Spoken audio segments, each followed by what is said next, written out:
দরুদের কত ফজিলত দিয়েছে।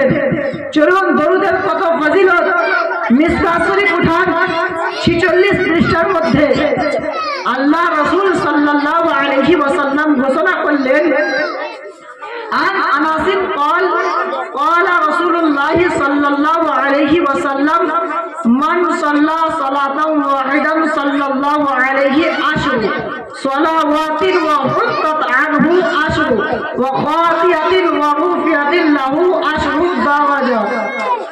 হযরত আনাস রাদিয়াল্লাহু তাআলা আনহু থেকে বর্ণিত, তিনি বলেন, কোন ব্যক্তি যদি একবার নবী মুস্তাফার প্রতি দরুদ পাঠ করে ওই ব্যক্তির আল্লাহ পাক 10টি নেকি লিখে দিবেন।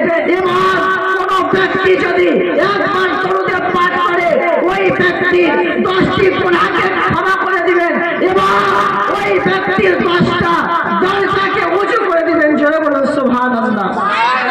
বোঝা যাচ্ছে হাদিস থেকে নবী মুস্তাফার প্রতি দরুদ পড়ার হুকুম দিয়েছে। কোরআন থেকে প্রমাণ পেলেন নবী মুস্তাফার প্রতি দরুদ পাঠ করা চলবে।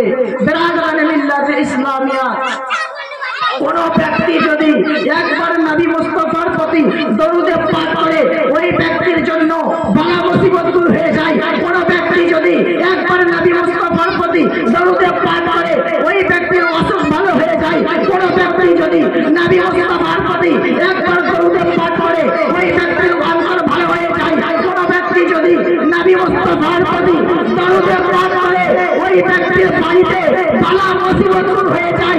কোন ব্যক্তি যদি নবী মুস্তাফার প্রতি একবার দরুদ পাঠ করে ওই ব্যক্তির বাড়িতে নেক সন্তান প্রদান করেন। জোরে বলুন সুবহানাল্লাহ। এটাই নয়, কোন ব্যক্তি যদি নবী মুস্তাফার প্রতি দরুদ পাঠ করে ওই ব্যক্তির মৃত্যু আসান হয়ে যায়। কোন ব্যক্তি যদি নবী মুস্তাফার প্রতি দরুদ পাঠ করে ওই ব্যক্তির ঈমান হেফাজত হয়ে যায়। কোন ব্যক্তি যদি নবী মুস্তাফার প্রতি দরুদ পাঠ করে কবরের মধ্যে মুনকার নাকিরের সওয়াল জবাব আসান হয়ে যায়। এটাই নয়, যদি কোন ব্যক্তি নবী মুস্তাফার প্রতি দরুদ পাঠ করে ওই ব্যক্তির কবরকে আল্লাহ পাক লম্বা চওড়া করে দেয়।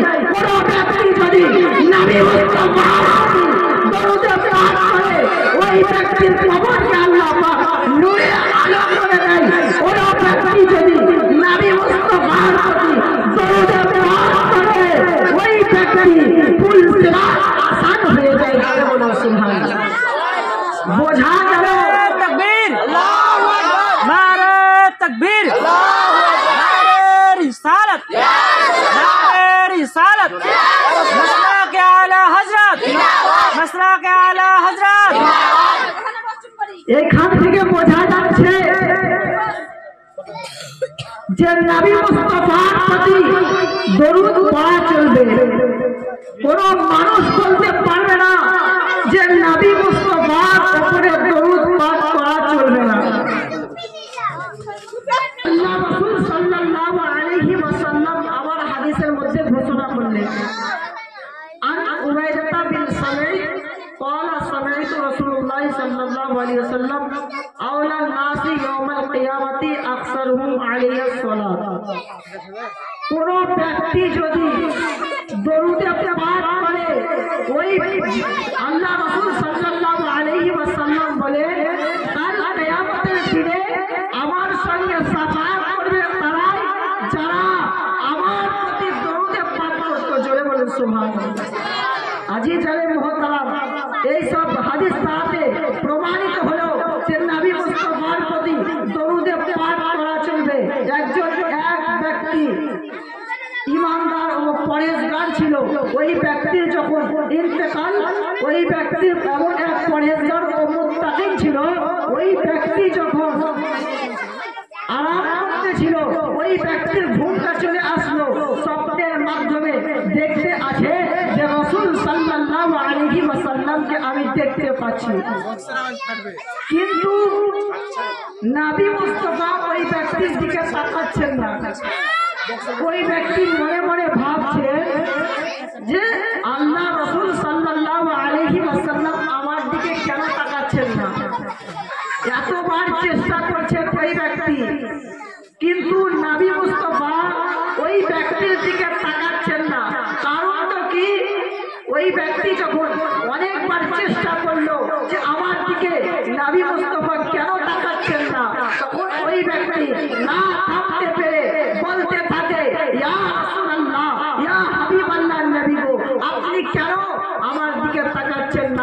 নবী মুস্তাফা বলে আপনি ওই ব্যক্তি আমার জিজ্ঞাসা করে হুজুর আপনি কি আমার উপরে রাগ করে আছেন, আপনি কি আমার উপরে রেগে আছেন?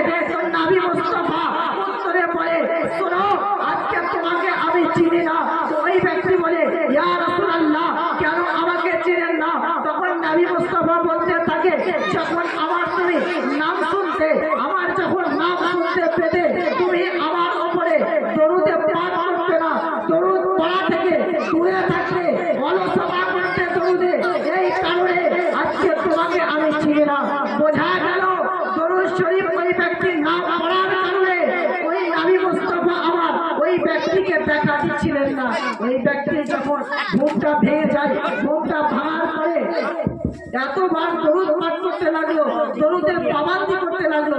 নামাজি তো ছিলই বটে, কিন্তু নবী মুস্তাফার প্রতি দরুদ পড়া থাকা দূরে থাকতো। ওই ব্যক্তি যখন নবী মুস্তাফার উপরে দরুদ পাঠ করতে আরম্ভ করলো আল্লাহুস সামাদ, কয়েকদিন পরে আমার নবী মুস্তাফা ঘুমের অবস্থায় স্বপ্নের মধ্যে দেখাতে থাকে যে তোমাকে এবার আমি চিনতে পেরেছি, আর কিয়ামতের দিনে তুমি আমার সঙ্গে শাফাআত করবে। সুবহানাল্লাহ। বোঝা গেল নবী মুস্তাফার প্রতি যদি আপনি দরুদের পাঠ না করেন আপনার কোনোদিন নামাজ কাজে আসবে না, রোজা কাজে আসবে না, আপনার হজ কাজে আসবে না, আপনার যাকাত কাজে আসবে না। আপনার দরুদ পড়া দরকার। যদি আপনার দরুদ না থাকে আপনার কোনোদিন সাকসেসফুল হতে পারবেন না। বিরাদরানে মিল্লাতে ইসলামিয়া, বোঝা যাচ্ছে আজকে আমাদেরকে নবী মুস্তাফার প্রতি দরুদে পাঠ করতে হবে। আজিজানে মুহতারাম, এই বলে আমার বক্তব্য ইতি বলা ভাষার মধ্যে হয়ে থাকে। আপনাদের কাছে ক্ষমা প্রার্থী।